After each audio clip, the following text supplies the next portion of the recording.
Open Arms friends and families. Today's story is not necessarily one about fall, but it's one of my favorite books. It's written by Judith Viorst and it's called Alexander and a Terrible, Horrible, No Good, Very Bad Day. We all have them, right? I went to sleep with gum in my mouth, and now there's gum in my hair. And when I got out of bed this morning, I tripped on the skateboard, and by mistake, I dropped my sweater in the sink while the water was running. And I could tell it was going to be a terrible, horrible, no good, very bad day. At breakfast, Anthony found a Corvette Stingray car kit in his breakfast cereal box, and Nick found a junior undercover agent code ring in his breakfast cereal box. But all I found in my breakfast cereal box was breakfast cereal. I think I'll move to Australia. In the carpool, Mrs. Gibson let Becky have a seat by the window. Audrey and Elliot got seats by the window too. I said I was being scrunched. I said I was being smushed. I said, if I don't get a seat by the window, I'm gonna be car sick. And no one even answered. And I could tell it was gonna be a terrible, horrible, no good, very bad day. At school, Mrs. Dickens liked Paul's picture of the sailboat better than my picture of the invisible castle. At singing time, she said I sang too loud. At counting time, she said I left out 16. Who needs 16? I could tell it was going to be a very terrible, horrible, no good, very bad day. I could tell because Paul said I wasn't his best friend anymore. He said Philip Parker was his best friend and Albert Moya was his next best friend, and that I was only his third best friend. I hope you sit on a tack, I said to Paul. I hope the next time you get a double-decker ice cream cone, the strawberry part falls off the cone part and it lands in Australia.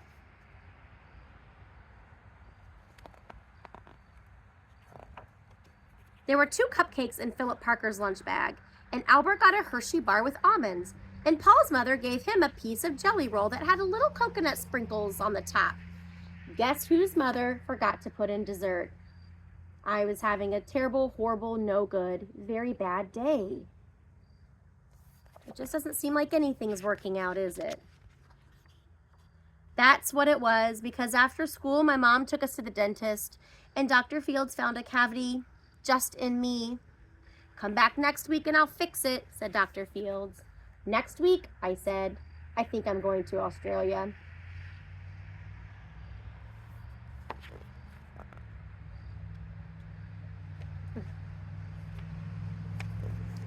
On the way downstairs, the elevator door closed on my foot, and while we were waiting for my mom to get out of the car, Anthony made me fall where it was muddy. And when I started crying because of the mud, Nick said I was a crybaby. And then, while I was punching Nick for saying crybaby, my mom came back with the car and scolded me for being muddy and fighting. I am having a terrible, horrible, no good, very bad day, I told everybody. Nobody even answered. So we went to the shoe store to buy some sneakers.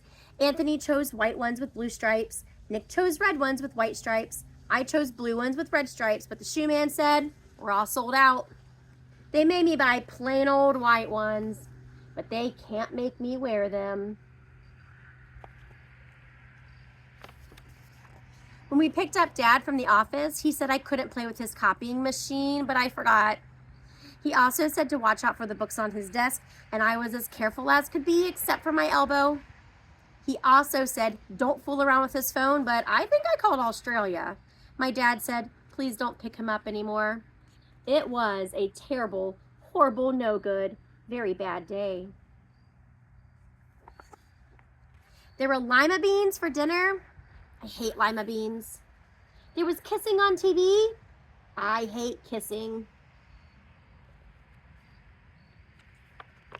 My bath was too hot. I got soap in my eyes, and my marble went down the drain, and I had to wear my railroad pajamas. I hate my railroad pajamas.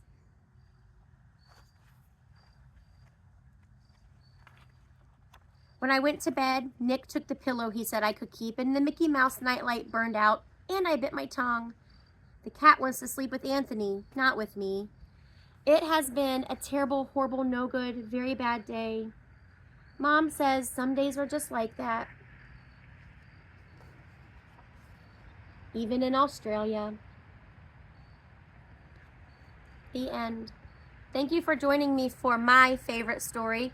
I hope you are having a thumbs up kind of day. Regardless how you're feeling, remember, Jesus loves you.